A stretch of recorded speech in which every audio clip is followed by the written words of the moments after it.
Before I begin, here's just a quick word on the chronology of Thomas Harris's writings. The Silence of the Lambs was the first film adaptation, excluding the unsuccessful Manhunter, of Harris's Hannibal series. This means that the Red Dragon and Hannibal Rising films are both treated as prequels of the Jodie Foster classic. But the Red Dragon novel was actually written first, before Silence of the Lambs.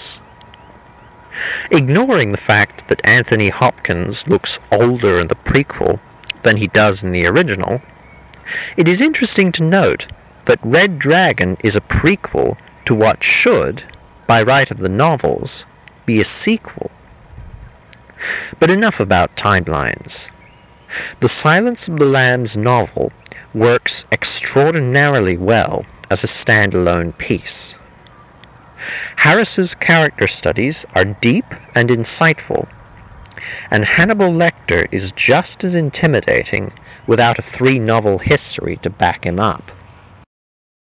After a series of women are found skinned and dumped downriver, Clarice Starling is brought onto the case of serial killer Buffalo Bill.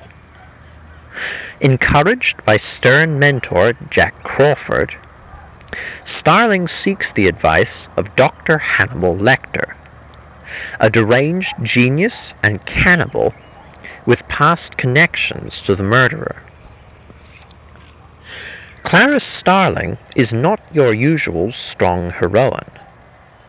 Revealed as a girl from a poor, troubled family, Starling would often attend school with grades better than her clothes.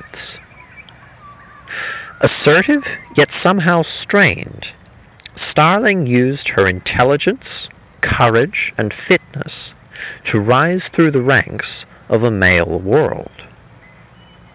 Through Starling, Harris stresses the value, even the responsibility, of effort in life. Beyond Starling, Harris's characterization is riddled with delicious irony. Buffalo Bill, a figure based on no less than 5 real serial killers, yearns to become a woman. It is unthinkable that he can hold this desire and yet so coolly depersonalize the people he flays.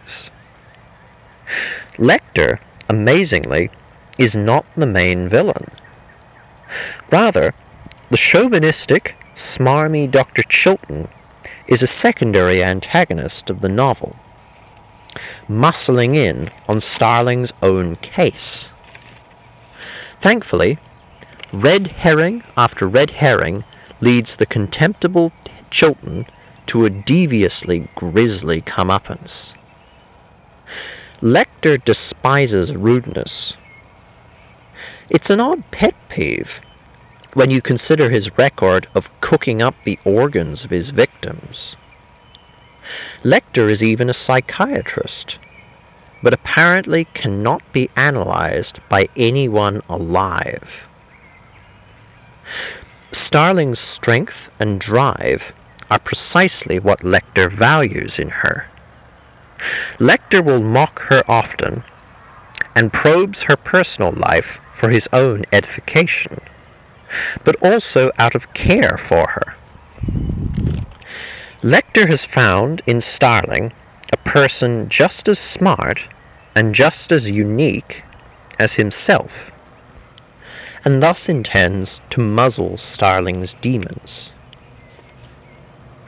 Harris's casual sentencing assists a strong narrative of many engaging subplots. His down-to-earth prose acts to bridge scenes of terrible depravity with emotional sections of grace and resonance. His unconventional rhythm may render some chapters confusing, but The Silence of the Lambs is still a tense crime thriller with endlessly intriguing characters. Fresh meat.